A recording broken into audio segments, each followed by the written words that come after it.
Hello दोस्तों, good morning all of you. आज हम लोग उपनिषद के देखेंगे। इससे पहले हम लोग कल देख चुके थे और आज हम लोग उपनिषद देखेंगे। चलिए उपनिषद का शुरू करते हैं। अगर आप मेरे चैनल पे नए हैं तो चैनल को लाइक और सब्सक्राइब जरूर करिए। ये बिहार एसएससी, बिहार दरोगा और सीजीएल के लिए ये आपका क्वेश्चन है। ये पूरा इम्पोर्टेंट, ठीक है, जितना आपका, और ये बीपीएससी लेवल का क्वेश्चन है। ये बीपीएससी लेवल का ये क्वेश्चन सारा है। चलिए आगे हम लोग देखते हैं उपनिषद का क्या अर्थ होता है। उपनिषद का अर्थ क्या होता है, ठीक है, यहाँ पे आज हम लोग देखेंगे इसको। उपनिषद का शाब्दिक अर्थ होता है समीप बैठना। ठीक, उपनिषद का शाब्दिक अर्थ होता है समीप बैठना। उपनिषद वेदों के अंतिम भाग होते हैं। उपनिषद है जो वेदों के अंतिम भाग होते हैं, इसलिए इन्हें कहा जाता है वेदांत। तो वेदांत को आज समझ गए होंगे कि वेदांत क्या है। तो बोला क्या कि उपनिषद वेदों के अंतिम भाग होते हैं। उपनिषद वेदों के अंतिम भाग होते हैं, इसीलिए इन्हें क्या कहा जाता है, वेदांत कहा जाता है। उपनिषद का विषय वस्तु क्या है, यानी सब्जेक्ट क्या है, सत्य की खोज होता है। उपनिषद का मतलब होता है सत्य की खोज, और इसका शाब्दिक अर्थ होता है क्या, समीप बैठना। और ये उपनिषद जो होता है वेदों के अंतिम भाग होते हैं, इसलिए इन्हें वेदांत कहा जाता है। उपनिषद दर्शन का प्रमुख संबंध क्या है, तो ब्रह्म ज्ञान से, यानी कि ब्रह्म ज्ञान जो प्राप्ति होता है वही है। उपनिषद दर्शन से क्या प्रमुख संबंध है, तो ये ब्रह्म ज्ञान से। चलिए आगे हम लोग देखते हैं इसमें उपनिषद। तो उपनिषद कितने हैं, यानी कि उपनिषद की कुल संख्या कितनी है, 108। कुल 108 उपनिषद में से कितने उपनिषद को विशेष महत्व प्राप्त है, तो 12 जो उपनिषद है उसको विशेष महत्व प्राप्त है। यानी कि टोटल संख्या कितना है, 108 है, और 108 में से 12 उपनिषद को क्या है, महत्व प्राप्त है। चलिए आगे हम लोग देखते हैं क्वेश्चन अगला को। चलिए अगला क्वेश्चन, उपनिषद के संबंध में सत्य कथन। यहाँ उपनिषद का ये देता है क्वेश्चन, सब्जेक्टिव टाइप से था ना, लैंग्वेज में आपको क्वेश्चन इस तरह से दे देगा 1 2 3 करके। तो यहाँ दिया उपनिषद का संकलन पुराण से पहले किया गया। देखिए उपनिषद जो लिखा गया कब, तब पुराण से पहले लिखा गया। उपनिषद पुनः जन्म में विश्वास करती है। उपनिषद है जो पुनः जन्म में विश्वास रखती है, करती है, ठीक है। उपनिषदों में शिक्षाप्रद कथाओं एवं वार्तालापों का समावेश है। यानी उपनिषद में शिक्षाप्रद कथाओं एवं वार्तालापों का समावेश है। चलिए उसके बाद ब्रह्मा का आविर्भाव है एक परम सत्ता के रूप में कब हुआ, तो उपनिषद काल में हुआ था। उपनिषद में दर्शन शास्त्र के किस पक्ष पर सबसे अधिक जोर दिया गया, तो ज्ञान। यानी उपनिषद में क्या दिया गया, जोर दिया गया। उपनिषद में दर्शन शास्त्र के किस पक्ष पर सबसे अधिक जोर दिया गया, तो ज्ञान पर दिया गया। सत्यकाम जबाल की कथा जो अनब्याही मां होने के लांछन को चुनौती देती है, उल्लेखित है छंदोग्य उपनिषद में।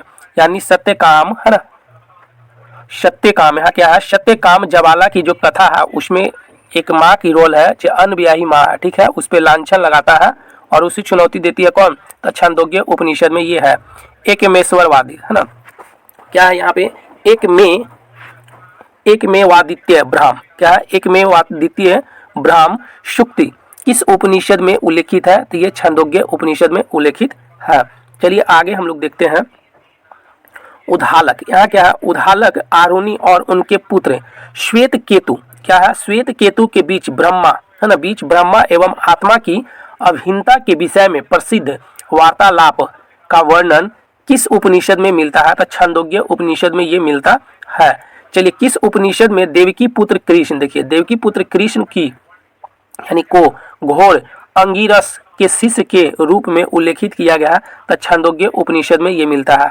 समझ रहे हैं ना कि इसमें क्या बोल रहा है कि किस उपनिषद, तो आपको होगा कौन सा, तो छंदोग्य उपनिषद में देवकी पुत्र कृष्ण, यानी देवकी पुत्र कृष्ण की घोर अंगिरस के शिष्य के रूप में उल्लेखित किया गया है, छंदोग्य उपनिषद में किया गया है।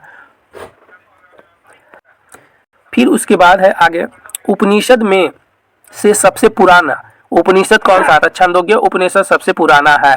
किस ग्रंथ को इतिहास पुराण का पंचम वेद कहा जाता है, तो ये छंदोग्य है ना, उपनिषद को क्या कहा जाता है, इतिहास पुराण का 5वां वेद कहा जाता है। चलिए उसके बाद देखते हैं मोक्ष शब्द का सर्वप्रथम चर्चा किस उपनिषद है ना, किस उपनिषद में किया गया, तो श्वेताश्वर है ना, श्वेताश्वर उपनिषद में चर्चा किया गया किसका, तो मोक्ष शब्द का चर्चा किया गया। मोक्ष क्या था, मोक्ष मतलब ये दाढ़ी नहीं, मोक्ष बोलते हैं ना, मोक्ष जो प्राप्त होता है जो महापरिनिर्वाण है ना, यानी कि अंतिम जो पड़ाव होता है वो सत्य को जानना, अंतिम पड़ाव ना तो लोभ, ये सब सारा चीज खोने के बाद ही मोक्ष प्राप्त होता है। ठीक है, चलिए किस उपनिषद का शाब्दिक अर्थ सफेद घोड़ा होता है, यानी किस उपनिषद का शाब्दिक अर्थ सफेद घोड़ा होता है, तो श्वेताश्वर है ना, श्वेताश्वर उपनिषद का शाब्दिक अर्थ होता है सफेद घोड़ा है ना। ऐसे भी इसको अच्छा है ना, अच्छा से भी क्या है, श्वेत मतलब उजला होता है, अश्वर मतलब है ना श्वेताश्वर। चलिए कौन सा उपनिषद रुद्र देवता को समर्पित है, कौन सा उपनिषद है जो रुद्र देवता को, तो श्वेताश्वर उपनिषद है जो रुद्र देवता को समर्पित है। तमसो मा ज्योतिर्गम है ना, ये शब्द का वर्णन किस उपनिषद में किया गया है, तो ये क्वेश्चन पूछता है। ठीक है, कि तमसो मा ज्योतिर्गमय ये किस यानी किस शब्द है जो किस उपनिषद में लिखा गया है, तो बृहदारण्यक उपनिषद में। क्या बृहदारण्यक उपनिषद में लिखा गया कौन, तमसो मा ज्योतिर्गमय। चलिए उसके बाद है याज्ञवल्क्य और मैत्रेयी के दार्शनिक संवाद किस उपनिषद में वर्णित है, तो ये बृहदारण्यक उपनिषद में है। यानी कि याज्ञवल्क्य और मैत्रेयी के दर्शन संवाद किस उपनिषद में है वर्णित, तो ये बृहदारण्यक उपनिषद में है। जनक और याज्ञवल्क्य है ना, याज्ञवल्क्य कथा है ना, कथानक का वर्णन किस उपनिषद में है, यानी मिलता है, यानी जनक और याज्ञवल्क्य कथानक यानी कथा का वर्णन किस में मिलता है, तो बृहदारण्यक उपनिषद में मिलता है। कौन सा उपनिषद गद्य में लिखा गया है, तो बृहदारण्यक उपनिषद है जो गद्य में लिखा गया है। बृहदारण्यक उपनिषद में अजातशत्रु को कहाँ का राजा बताया गया है, तो ये काशी का राजा बताया गया है। यानी बृहदारण्यक उपनिषद में किसकी चर्चा किया गया है, तो अजातशत्रु को चर्चा किया गया, और ये कहाँ का राजा था, तो काशी का राजा था। कौन सा उपनिषद सबसे बड़ा है, तो बृहदारण्यक उपनिषद है जो सबसे बड़ा है। यानी कौन सा उपनिषद बड़ा है, तो बृहदारण्यक है जो सबसे बड़ा है। सत्यमेव जयते है ना, सत्यमेव जयते शब्द किस उपनिषद से लिया गया है, तो मुंडकोपनिषद से लिया गया है।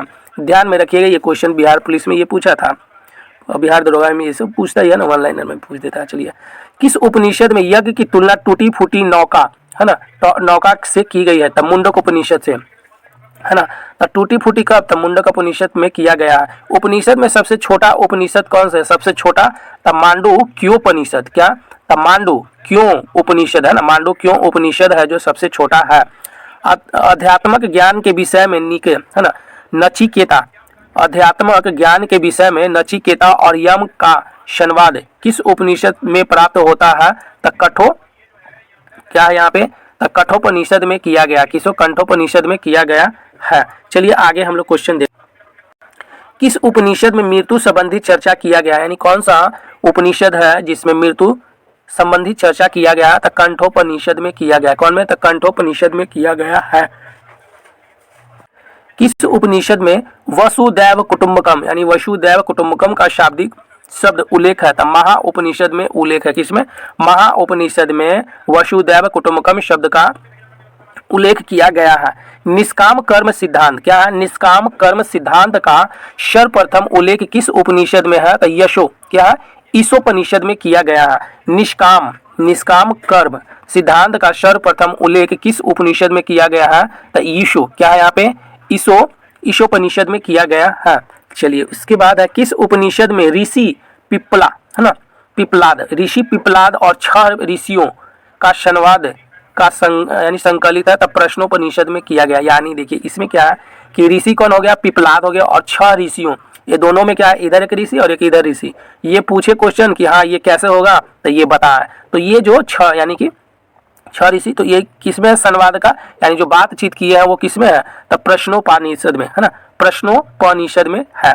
उपनिवेश क्या क्या है, उपनिषदों के समय वह विदुषी महिला कौन थी जो दार्शनिकों की सभा में उच्च ज्ञान पर संभाषण कर सकती थी, तो गार्गी। ये कौन थी, गार्गी थी है ना। उपनिषद के समय वह विदुषी महिला कौन थी जो दार्शनिकों के सभा में उच्च ज्ञान पर संभाषण कर सकती थी, वो कौन थी, गार्गी। याद रखिएगा ये गार्गी थी। बृहदारण्यक यहाँ क्या है, बृहदारण्यक उपनिषद में जनक की सभा में याज्ञवल्क्य से दार्शनिक संवाद करते हुए किस विदुषी का वर्णन हुआ है, तो गार्गी का वर्णन हुआ है। किसका, तो गार्गी का वर्णन हुआ है। उपनिषद युग का राजा अश्वपति कहाँ का शासक था, यानी उपनिषद युग का जो राजा है अश्वपति कहाँ का शासक था, तो कैकेयी का शासक था।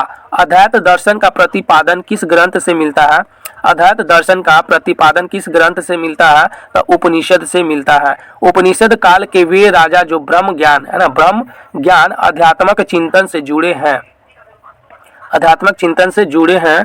विदेह जनक क्या हो जाएगा, विदेह जनक, कैकेयी के अश्वपति और काशी के अजातशत्रु, पंचाल के प्रवहन है ना, प्रवहन राजा यानी कि जाबाली, क्या नाम है, जबाली, जबाली, हाँ, पंचाल के जबाली, काशी के अजातशत्रु, कैकेयी के अश्वपति और विदेह के जनक, ये कौन हो जाएंगे, उपनिषद काल के ब्रह्म ज्ञान है ना, उपनिषद काल के वे राजा जो ब्रह्म ज्ञान आध्यात्मिक चिंतन से जुड़े हुए थे। कौन कौन हो गए, विदेह के जनक, कैकेयी के अश्वपति, काशी के अजातशत्रु, पंचाल के प्रवहन जबाली। ठीक है, चलिए आगे देखते हैं। उपनिषद के विषय में सत्य क्या है, उपनिषद के विषय में यहाँ सत्य, तब बृहदारण्यक, छंदोग्य, क्या है, छंदोग्य उपनिषद गद्य में। दूसरा है उपनिषद घोषणा करते हैं कि मोक्ष ज्ञान से संभव है न कि आस्था से, यानी उपनिषद घोषणा करता है, यानी उपनिषद बताता है क्या, कि मोक्ष जो प्राप्ति होगा यानी मोक्ष का ज्ञान संभव है न कि आस्था से, है ना, आस्था से संभव नहीं है आपको मोक्ष प्राप्ति करने के लिए, यानी ज्ञान से है। ठीक है, उपनिषद तत्पश्चात है ना, तत्पश्चात हाँ, तपस्याचार है ना, तपस्याचार, ये क्या हो जाएगा, तो इसमें क्या है कि उपनिषदों, क्या है, उपनिषद तपस है ना, तपश्चर्या, क्या है, तपश्चर्या के जीवन को मोक्ष के लिए परम आवश्यक नहीं मानते हैं। चलिए आगे हम लोग देखते हैं क्वेश्चन को। विविध में क्या दिया है वो हम लोग देखेंगे। तो यहाँ पे है पहला क्या कि वेद है ना, वेदत्रय, यानी कि वेद त्रय के अंतर्गत कौन कौन से वेद आते हैं, तो त्रय दिया है तो 3 गो हो जाएगा, यजुर्वेद यानी ऋग्वेद, यजुर्वेद, सामवेद, कौन, यजुर्वेद, सामवेद, ऋग्वेद, ऋग्वेद, यजुर्वेद, सामवेद, ये त्रय में आता है, वेद त्रय में आता है। वैदिक साहित्य का सही क्रम क्या है, तो वैदिक साहित्य का सही क्रम जो है वैदिक संहिता, ब्राह्मण ग्रंथ, आरण्यक ग्रंथ, उपनिषद, उपनिषद है जो अंतिम में आया है ना, तो ये कौन होगा, वैदिक संहिता, ब्राह्मण ग्रंथ, आरण्यक ग्रंथ, उपनिषद है, ये कर्मिक इनका साहित्य है। चलिए उसके बाद कौन सी प्रथा चातुष्टय है ना, यानी कि चातुष्टय वेदांतरों काल में प्रचलित हुई थी, यानी कौन सी प्रथा है, दो चतुष्ट, क्या है, चतुष्ट वेदांतरों में वर्णन किया गया यानी काल में प्रचलित थी। तो धर्म, अर्थ, काम, मोक्ष, ब्रह्मचर्य, गृहस्थ है ना, गृहस्थ आश्रम, वानप्रस्थ और संन्यास, ये तो क्या है, धर्म है, अर्थ है, काम है, मोक्ष है। ठीक है, पहला में। दूसरा में ब्रह्मचर्य के जो ब्रह्मचर्य पालन करते थे, गृहस्थ आश्रम यानी कि जो शादी ब्याह होगा घर चलाएंगे, वनस है ना, वनस्पस्त्र, क्या है, वानप्रस्थ, फिर है उसके बाद संन्यास ले लीजिए। भारतीय संस्कृति के अंतर्गत ऋतु है ना, रीत है ना, रीत का अर्थ होता क्या, प्राकृतिक, यानी भारतीय संस्कृति का अर्थ क्या, यानी संस्कृति के अंतर्गत रीत का शाब्दिक अर्थ क्या हो जाएगा, यहाँ पे प्राकृतिक नियम हो जाएगा। धर्म और रीत भारत की प्राचीन वैदिक सभ्यता के एक केंद्रीय विचार को चित्रित करते हैं।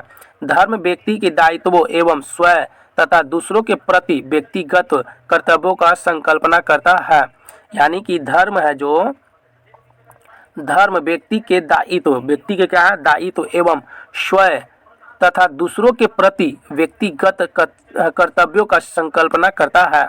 ऋतु यहाँ पे क्या है, रीत है ना, ऋत हो जाएगा आपका मूलभूत नैतिक, इसमें क्या है, मूलभूत नैतिक विधान था जो सृष्टि और उनमें है ना, उसमें अंतर्निहित सारे तत्व की क्रियाकलापों का संचालित करता है।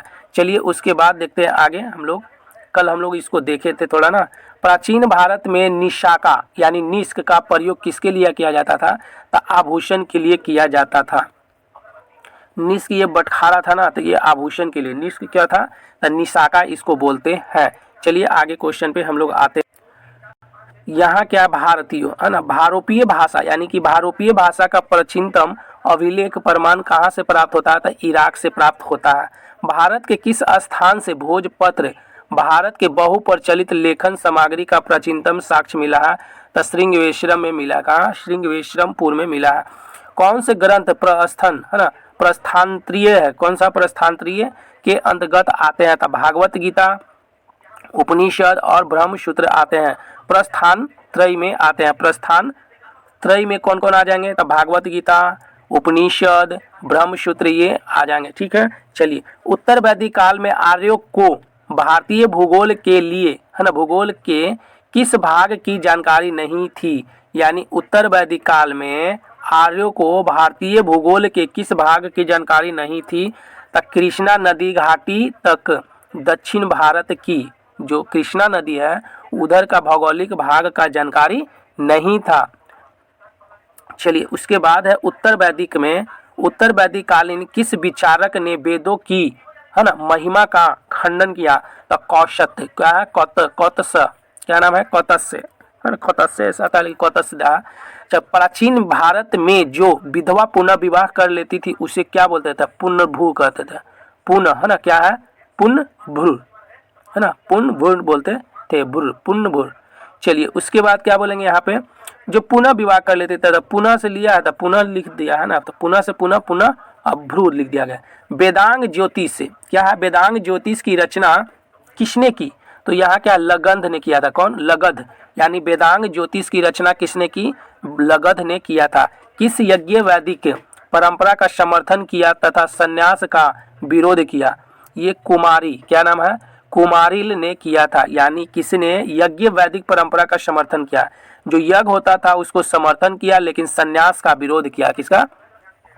तो वो कौन थे? कुमारिल थे। क्या? कुमार तो है, ये थे रील, है ना, कुमारिल। चलिए, कौन सा वैदिक, यानी कौन सा वैदिक देवता अवेस्ता, अवेस्ता के देवता अहुर मजदा, क्या है? अहुर मजदा से सादृश्य रखता है? तो कौन थे? वरुण देवता। अविवाहित कन्या से उत्पन्न पुत्र के लिए किस शब्द का प्रयोग होता था? कानिन। यानी अविवाहित कन्या से उत्पन्न पुत्र के लिए किस शब्द का प्रयोग किया जाता था? तो कानिन कहा जाता था। चलिए, शूल, क्या है? शूलगव, शूलगव यज्ञ किस देवता के लिए किया जाता है? शूलगव किस देवता के लिए किया जाता है? तो रुद्र के लिए किया जाता है। शूलगव किस देवता के लिए किया जाता है? रुद्र के लिए किया जाता है। वैदिक देवता प्रजापति के किन अवतारों का प्राचीनतम साहित्य में वर्णन किया गया है? यानी वैदिक देवता प्रजापति के किन अवतारों का प्राचीनतम साक्ष्य, यानी प्राचीनतम साहित्य में वर्णन किया गया है? तो वराह, नृसिंह रूप में किया गया है। उत्तर वैदिक काल में पागल, है ना, पालागल से तात्पर्य है संदेशवाहक। पालागल मतलब क्या होता था? संदेशवाहक होता था। ठीक है, चलिए, उसके बाद कौन सा एक वैदिक अनुष्ठान उन लोगों को जो ब्राह्मण वर्ग के बाहर थे, तो प्रविष्ट इसमें हो जाएगा। ठीक है, इसमें प्रविष्ट करने के लिए किया जाता है? तो कौन? वार्त, क्या? वार्त, यानी वार्त सत्यस्तोम, क्या? वार्त, है ना, ऐसा सा अक्षर है ना, वार्त तयसोतम। तो इसमें हम लोग क्वेश्चन देखेंगे, कौन सा एक वैदिक अनुष्ठान उन लोगों को जो ब्राह्मण वर्ग के बाहर थे, इसमें प्रविष्ट करने के लिए किया जाता था? तो ये क्या है? व्रात। क्या नाम है इसका? तो व्रात तयस्तोम। ठीक है, व्रात तयस्तोम किया जाता था। ठीक है, कौन सा? तो व्रात तयस्तोम किया जाता था। उसके बाद है आगे शाही, है ना, शाह जी की डेरी के स्तूप से प्राप्त पुरावशेष धातु मंजूषा में किसके, यानी किन के साथ बुद्ध की आसन अस्त आकृतियां हैं? तो ब्रह्मा और इंद्र की यहाँ पे आकृतियां है। प्राचीनतम भारतीय, यानी प्राचीन भारतीय इतिहास के संदर्भ में परिपल्व, क्या है? परिपल्व आख्यान क्या था? तो बलियों के संदर्भ में किए जाने वाले आख्यान कथाओं के स्वर पाठ को कहा जाता है। ज्योतिष वेदांग, यहाँ क्या है? ज्योतिष वेदांग तथा सूर्य प्रज्ञाप्ति जैसे गति, यानी ग्रंथ किस श्रेणी में रखे जाते हैं? तो ये ज्योतिष में रखा जाता है। यानी ज्योतिष वेदांग और सूर्य प्रज्ञाप्ति, है ना, सूर्य प्रज्ञाप्ति जैसे ग्रंथ किन श्रेणी में रखे जाते हैं? तो ये ज्योतिष में रखे जाते हैं। गंगा यमुना घाटी यानी गंगा और यमुना घाटी के उत्तर वैदिक कालीन लोगों की भौतिक संस्कृति की जानकारी प्राप्त की जा सकती है। कैसे? तो चित्रित धूसर मृद भांडों से की जाती है। मृद भांड जो मिट्टी का बना हुआ आज भी अवशेष के रूप में पाया जाता है। उसके बाद मेगास्थनीज द्वारा डायोनिस क्या है? डायोनिसियस है ना, डायोनिसियस और हेराक्लीज, कौन? हेराक्लीज के रूप में वर्णित भारतीय देवताओं की पहचान किससे की गई है? तो शिव के कृष्ण से, है ना, शिव एवं कृष्ण से, यानी मेगास्थनीज द्वारा। ठीक है, यहाँ पे दिया क्या कि मेगास्थनीज द्वारा डायोनियस, है ना, डायोनियस एवं हेराक्लीज के रूप में वर्णित भारतीय देवताओं की पहचान किससे की गई है? तो एक है शिव भगवान और एक है कृष्ण भगवान, जो इसके और इसको में चर्चा किया गया। चलिए, उत्तर वैदिक काल में महत्व प्राप्त किए प्रजापति देवता में कौन से पूर्ववर्ती देवता समाहित हो गए? तो ये कौन सा होगा? तब विश्वकर्मा, हिरण्यक। यहाँ क्या है कि उत्तर वैदिक है ना, उत्तर वैदिक काल में महत्व प्राप्त किए, है ना, प्रजापति। उस टाइम उत्तर वैदिक में क्या थे? प्रजापति जो थे भगवान के रूप में, है ना, इम्पोर्टेंट थे उस टाइम देवता में। पूर्ववर्ती देवता समाहित हो गए, यानी पहले कौन हो गए? किसमें? तब विश्वकर्मा और हिरण्य गर्भ में समाहित हो गए। चलिए अगला, सूर्य ने यम से कहा। देखिए यहाँ पे क्या है कि सूर्य है जो यम से कहा, यम ने हरि से कहा। इस कथन का उल्लेख किस ग्रंथ में मिलता है? तब विष्णु पुराण में मिलता है। यानी सूर्य ने यम को कहा, यम ने हरि से कहा, और ये कथन विष्णु पुराण में मिलता है। कौन एक भागवत धर्म का सबसे महत्वपूर्ण लक्षण माना जाता है? तो निजी देवता के प्रति भक्ति पर जोर, यानी निजी देवता पर भक्ति पर जोर। चलिए उसके बाद है, किस धर्म में यक्ष और यक्षिणियों की पूजा में विश्वास किया जाता है? तो ब्राह्मण धर्म, बौद्ध धर्म, जैन धर्म में। ब्राह्मण धर्म, बौद्ध धर्म, जैन धर्म में यक्ष और यक्षिणियों की पूजा में विश्वास किया गया है। प्राचीन भारतीय धर्म ग्रंथों में किसके साथ कृष्ण के विरोध का उल्लेख मिलता है? तो इंद्र का मिलता है। यानी कि बोला जा रहा है यहाँ पे क्या कि प्राचीन भारतीय धर्म ग्रंथों में किसके साथ कृष्ण के विरोध का उल्लेख मिलता है? यानी कृष्ण भगवान और इंद्र में क्या होता है? विरोध चलता है, ये मिलता है। ठीक है, वैदिक ग्रंथों में ऊषर भूमि का व्यंजक शब्द क्या है? खील। ऊषर भूमि का व्यंजक शब्द क्या है? तो खील बोलते हैं। चित्रित धूसर पात्र संस्कृति, है ना, से उत्तर वैदिक कालीन ग्रंथों में प्रतिबंधित जीवन की पहचान करने के कौन से कारण है? तो दोनों की भौतिक संस्कृति की समानता है। चलिए, वैदिक देवता वरुण के बारे में सत्य, यानी वैदिक देवता वरुण के बारे में सत्य कथन क्या है? तो वे नैतिक व्यवस्था के संरक्षण थे, यानी वे वैदिक यानी नैतिक व्यवस्था के संरक्षक थे। वे पापियों को दंड देते थे, यानी वैदिक देवता। वैदिक देवताओं का मंत्र से अलग कोई आश्रितत्व नहीं है। यह मत किस दर्शन में व्यक्त किया गया? तो मीमांसा दर्शन में किया गया है। किसमें? मीमांसा दर्शन में किया गया है। वैदिक कालीन पर्वत मुंजवंत, क्या नाम है? मुंजवंत किस देवता का निवास स्थान है? तो सोम देवता का, यानी वैदिक कालीन एक पर्वत है, कौन? मुंजवंत, और वो सोम देवता के लिए समर्पित है। ऋग वैदिक आर्य और हड़प्पा संस्कृति के लोग एक ही थे, इस सिद्धांत का प्रतिपादन कौन थे? तब बीबी लाल, है ना, बीबी लाल थापड़, बीबी लाल ऐसे बोलता है ना। यानी यहाँ क्या कि हड़प्पा आर्य, यानी कि ऋग वैदिक आर्य और हड़प्पा संस्कृति के लोग एक ही थे, ये सिद्धांत कौन बोले? तो बीबी लाल बोले थे। ठीक है, विष्णु का तमिल में क्या नाम है? तो तिरुमल नाम है। जाति प्रथा सर्वप्रथम कब से जटिल होती दिखाई देती है? तो उत्तर वैदिक काल से जाति प्रथा जो जटिल होती दिखाई पड़ती है। मैक्स मूलर नामक विद्वान किसके लिए प्रसिद्ध था? वेदों के अध्ययन के लिए प्रसिद्ध था, यानी कि ये वेद को पूरी अच्छी तरह से पढ़ा था और ये बताया था ब्राह्मण लोग को, भारत का जो ब्राह्मण है उनको बोला था, यानी आर्य लोग, उनको बोला गया क्या कि ये लोग, यानी कि मैक्स मूलर बोले मध्य एशिया से आए थे, बाकी और बहुत सारा बोले इधर उधर से। चलिए, वैदिक युग में मन्ना यानी मन्न का प्रयोग किसके लिए किया, है ना, किसके लिए किया जाता है? तब वजन के लिए किया जाता है। मन्ना, मन या मन्ना, कल हम लोग पढ़े थे, उसमें मन और मन्ना क्या है? वजन तौल के लिए था। किस कारण से गण संघ क्षेत्रों को वैदिकोत्तर काल में मलेच्छ शब्द के रूप में इंगित किया है।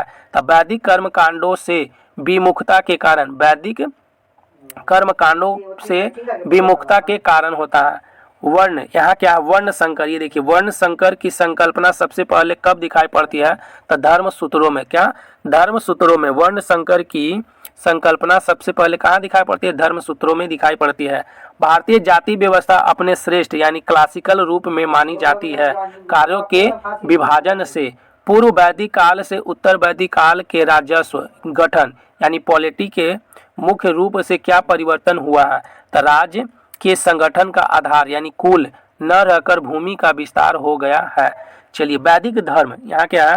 वैदिक धर्म एवं संस्कृति का प्रमाण चिन्ह था। यानी वैदिक धर्म एवं संस्कृति का प्रमाण चित्र क्या था? तो यज्ञ ही था। संहिता है, श्लोकों का संग्रह संहिता बोलते हैं। किस विद्वान ने हिस्ट्री ऑफ धर्मशास्त्र की रचना की? तो पी बी कौन? तो पी भी काने ने किया था। पी भी काने ने किया था। ब्राह्मण पिता यानी ब्राह्मण पिता और वैश्य माता से उत्पन्न पुत्र को किस रूप में वर्गीकृत किया गया? तो अम्बस्ट बोलते हैं। क्या? अम्बस्ट। ठीक है, क्या बोलते हैं? अम्बस्ट बोलते हैं। यानी कि ब्राह्मण पिता हो और लड़की जो हो यानी वैश्य माता, है ना, यानी ब्राह्मण पिता और वैश्य माता का पुत्र जो होगा तो अम्बस्ट बोलते हैं। क्या? अम्बस्ट कहा जाता है। चलिए, एक समय पे यहाँ क्या है कि एक समय पर वैदिक सभ्यता में राजा को गोपति कहते थे। यानी एक समय में, कब? तो वैदिक सभ्यता में, है ना, राजा को गोपति कहते थे, जिसका अर्थ होता था मवेशियों का स्वामी। वेद, उपनिषद, पुराण किस भाषा में लिखा गया था? संस्कृत भाषा में। वैदिक भजनों यानी वैदिक भजनों या मंत्रों का संग्रह को क्या कहते हैं? तो संहिता कहते हैं। महानदी का, आगे क्वेश्चन है कि महानदी का पौराणिक नाम यानी नीलोत्पला, है ना, नीलोत्पला का उल्लेख किस ग्रंथ में किया गया है? तो वायु पुराण में किया गया है। एकलव्य किस गुरु के स्वघोषित शिष्य थे? यानी एकलव्य है जो कौन, किसके गुरु के? जो स्वघोषित थे, तो द्रोणाचार्य के। यानी स्वघोषित मतलब अपने से वो मान लिए थे कि द्रोणाचार्य के हम शिष्य हैं। भारत के किस स्थल की खुदाई से लौह धातु का प्रचलन के प्राचीनतम प्रमाण मिला है? तो अंतरजी खेड़ा में।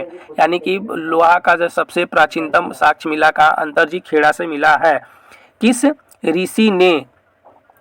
ऋषि के बारे में कहा जाता है कि उन्हें दक्षिण भारत का आर्यकरण किया था? ये अगस्त ऋषि है जो दक्षिण भारत में आर्यकरण किए थे। किस काल में अछूत की अवधारणा स्पष्ट रूप से उद्भव हुई थी? तो धर्मशास्त्रों के समय में हुआ था। कहाँ? धर्मशास्त्रों के समय में हुआ था। किस? यानी कि धर्मशास्त्रों के समय में अछूत की अवधारणा स्पष्ट हो गई थी। कौन सा वाद्य यंत्र, है ना, यंत्र सबसे प्राचीनतम माना जाता है? तो ये बीना। कौन सी जनजाति ऋग्वैदिक आर्यों के पंचजन से संबंधित नहीं है? किकट, है ना। कौन सी जनजाति ऋग्वैदिक आर्यों के पंचजन से संबंधित नहीं है? किकट। किस? बोला किसे भारत का प्रथम विधि निर्माता माना जाता है? तो मनु को माना जाता है। ऋग्वेद के प्राचीनतम भाष्यकार कौन थे? तो स्कंद, है ना, स्कंद स्वामी थे। यानी ऋग्वेद के प्राचीनतम भाष्यकार कौन थे? तो स्कंद स्वामी थे। गौतम, क्या है? गौतम एवं बौधायन के अनुसार वैदिकोत्तर काल में वार्षिक, है ना, काल में वार्षिक ब्याज दर क्या थी? तो 15%। यानी गौतम और बौधायन के अनुसार है ना, वैदिकोत्तर में यानी वैदिक उत्तर में काल में 15% ब्याज यानी कि लिया जाता था। चलिए, उत्तर वैदिक कालीन पंचाल राज, उत्तर वैदिक कालीन कौन? पंचाल राज का प्रसिद्ध दार्शनिक नरेश कौन थे? तो प्रवाहन जबाली। कौन थे? है ना, प्रवाहन जबाली। नियोग प्रथा को किस धर्म सूत्र के अनुसार अनुचित बताया गया? तो बौधायन के संबंध में बताया गया है। राजा और राज्य, क्या है यहाँ पे? राजा और राज्य। तो इधर हो जाएगा नरेश और इधर हो जाएगा राज्य। यानी कि ब्रह्मदंत यानी कहाँ के राजा? यानी कि नरेश बोलते थे, तो ये काशी का राजा थे। अशुपति कैकई, है ना, अशुपति कैकई यानी कैकई राज के जो राजा होते थे उनको अशुपति कहा जाता था। मगध के जरासंध, कौन? महाराज, है ना, जरासंध हो जाएंगे। यानी ये नरेश है ना, यानी राज है, राजा, हाँ नरेश है, ये सारा राजा है। ठीक है, तो काशी के कौन हो जाएंगे? तो ब्रह्मदंत। ठीक है, कैकई के कौन? तो अशुपति। मगध के कौन? तो जरासंध। कुरु का कौन हो जाएंगे? परीक्षित और जन मेज्य, क्या नाम है, जनमेज्य। कुरु का वत्स भूमि, वत्स भूमि क्या है, नीच है ना, नीच, नीच क्या है, क्या नीच, नीच छू, नीच छू क्या है, तब वत्स, नीच छू क्या है, वत्स भूमि। चलिए उसके बाद है अवंती के कौन था, महासेन प्रघोत, अवंती के कौन हो जाएंगे, महासेन और प्रघोत। विदेह के कौन हो जाएंगे, नरेश यानी राजा जनक, विदेह के राजा जो थे कौन, जनक। और यहाँ पे पंचाल का प्रवाहन जबाली है ना, पंचाल का राजा कौन हो जाएंगे, जबाली। चलिए उसके बाद एक बार फिर से इसको दोहरा लेते हैं, ठीक है, यानी एक लाइन में हम लोग इसको कवर करते हैं। यानी काशी के राजा कौन, तो बृहदंत थे, कैकई के राजा अश्वपति थे, मगध के राजा या नरेश जरासंध थे, कुरु का राजा परीक्षित और है ना जनमेजय। चलिए उसके बाद है वत्स भूमि का राजा कौन, तो नीच छू, अवंती के राजा महासेन प्रघोत, विदेह के राजा जनक, पंचाल के राजा प्रवाहन जबाली थे। ठीक है, चलिए अगला क्वेश्चन पे आते हैं। प्राचीन नगर एवं अवस्थित, तो प्राचीन ये क्या है, नगर हो गया और यहाँ पे स्थिति हो गया। पुष्ककल है ना, पुष्क कलावती, पुष्क कलावती जो कहाँ में था, तो चर सद्दा में, कहाँ, चर सद्दा में। शाकल यानी सियालकोट में स्थित है। ताम्र लिपित, ताम्र लिकुक, ताम्र लिपित ताम्र लिकु। चलिए ये आगे अगला हम लोग क्वेश्चन देखते हैं, इसमें और होगा। चलिए तो इसमें क्या है कि सिर है ना, सिरकप, सिरकप क्या हो जाएगा, तक्षशिला का सिरकप, विजयपुर का नागार्जुन कोंड, कशिपा का बेगार्म और अफगानिस्तान में ये स्थित है। ठीक है, कहाँ में है, यानी तक्षशिला का जो हो जाएगा कहाँ में, सिरकप हो जाएगा। विजयपुर का कौन, तो नागा अर्जुन कोंड हो जाएगा। कपिशा का क्या होगा, बेग्राम होगा। भंगवांडी, भगवंडी का कहाँ, मैसूर कर्नाटक में। ठीक है, द्वार समुद्रम हलेबीड, क्या हलेबीड। वेदों, यहाँ पे क्या है कि वेदों से संबंधित उपवेद यानी वेद से बना उपवेद, ये क्वेश्चन यहाँ से पूछता ही है। ठीक है, हम इसको एक शॉर्ट वीडियो बना देंगे छोटा सा, बाद में उसको देखते रहिएगा। ठीक है, चलिए यहाँ क्या है कि वेद है, उपवेद है, रचनाकार है और विषय है। तो ऋग्वेद के रचना यानी उपवेद कौन, तो आयुर्वेद। ऋग्वेद के छोटका भाई कौन, आयुर्वेद हो जाएगा, उपवेद मतलब छोटका भाई। और इसकी रचना कौन, तो प्रजा है ना, प्रजापत्य कौन किए, प्रजापत्य। और इसमें क्या है, चिकित्सा संबंधी ज्ञान है, यानी समझ गए। तो ऋग्वेद में क्या हो गया, ऋग्वेद का उपवेद आयुर्वेद, आयुर्वेद में क्या चर्चा है, तो चिकित्सा का चर्चा किया गया है। कौन रचना किए, प्रजापत्य। यजुर्वेद क्या है, यजुर्वेद का उपवेद कौन, छोटा भाई धनुर्वेद, क्या है, धनुर्वेद। और इसकी रचना कौन किए, तब विश्वामित्र किए। और कौन इसमें किसकी चर्चा है, तब चिकित्सा संबंधी ज्ञान है। अथर्ववेद, इसका उपवेद यानी छोटा भाई कौन हो जाएगा, अथर्ववेद का छोटा भाई कौन हो जाएगा, तो शिल्प वेद हो जाएगा। कौन, शिल्प वेद। और एक इसमें तो ये विश्वकर्मा, ये कौन इसकी रचना किए, तब विश्वकर्मा इसको रचना किए। और इसमें क्या चर्चा है, सब्जेक्ट युद्ध काल से संबंधित ज्ञान है, यानी अथर्ववेद में युद्ध काल से संबंधित ज्ञान है। सामवेद, गंधर्ववेद, इसका मतलब उपवेद, छोटा भाई कौन, तो गंधर्ववेद उपवेद हो जाएगा। और इसकी कौन किए, तो नारद है ना, खोज यानी कि रचनाकार कौन हो गया, नारद रचनाकार। और क्या संबंधी है, संगीत कला से संबंधित ज्ञान है। तो ये एक तरह से क्वेश्चन आपका यहाँ से पूछता ही है। ठीक है, तो यहाँ ऋग्वेद हो गया, इसका उपवेद आयुर्वेद हो गया, यजुर्वेद का धनुर्वेद होगा, अथर्ववेद का शिल्पवेद हो जाएगा, सामवेद का गंधर्व हो जाएगा। इसकी रचना कौन, प्रजा है ना, प्रजापत्य किए हैं, धनुर्वेद का विश्वामित्र किए, शिल्पवेद का विश्वकर्मा किए, गंधर्व का नारद किए। इसमें चिकित्सा का संबंधित है और इसमें भी चिकित्सा का, और शिल्पवेद में युद्ध कला से संबंधित का, और गंधर्व वेद में संगीत कला से संबंधित है। चलिए उसके बाद हम लोग देखेंगे वेद, यहाँ पे वेद है, संबंधित विषय है। तो यहाँ क्या है, ऋग्वेद, क्या है, ऋग्वेद। इसको जूम कर देते हैं थोड़ा। चलिए तो यहाँ क्या हो जाएगा, ऋग्वेद में क्या है, ऋग्वेद स्रोत एवं प्रार्थनाएं, ईश्वर की महिमा इसमें किया गया है।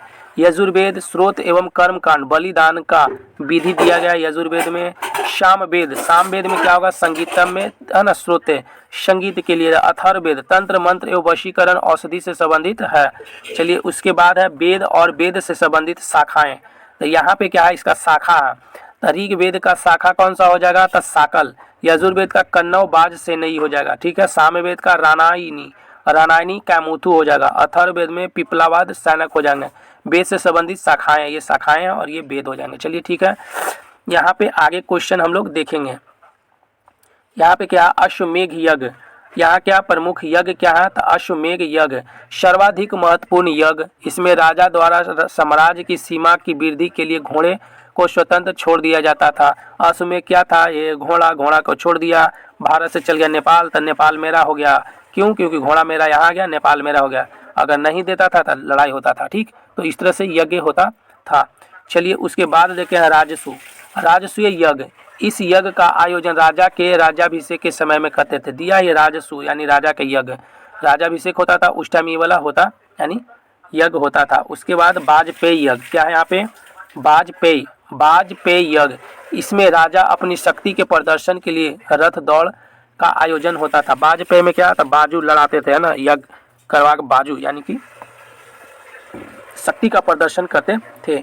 अनिष्टोम, क्या, अनिष्टोम यज्ञ, पापों के क्षय एवं स्वर्ग की ओर ले जाने वाली नाव के रूप में वर्णित किया गया। यानी कि एक नाव है, उसमें पापों, है ना, एक नाव है ये आपका नदी में, पापों के क्षय और स्वर्ग की ओर ले जाने वाली नाव के रूप में वर्णित है।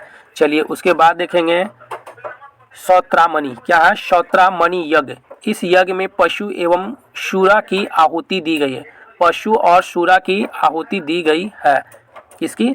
सौत्रामणि में, सौत्रामणि यज्ञ में पशु एवं शूरा की आहुति दी गई है।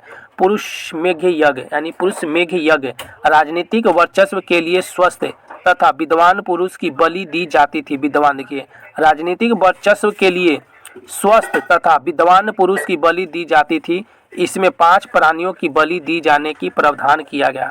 तब पुरुष मेघ यज्ञ समझ लीजिए। चलिए इस तरह से खत्म हो गया है। ठीक है, अगर आपको ये वीडियो अच्छा लगता है तो आप चैनल को लाइक और सब्सक्राइब जरूर करिए और आगे देखते रहिए। अगला पार्ट हम लोग 4, ये तो 4 हो जाएगा, और 5th में, पार्ट 5th में हम लोग इससे अच्छा क्वेश्चन लाएंगे। ठीक है, चलिए आगे आप लोग देखिए। इसके लिए thank you for watching my video.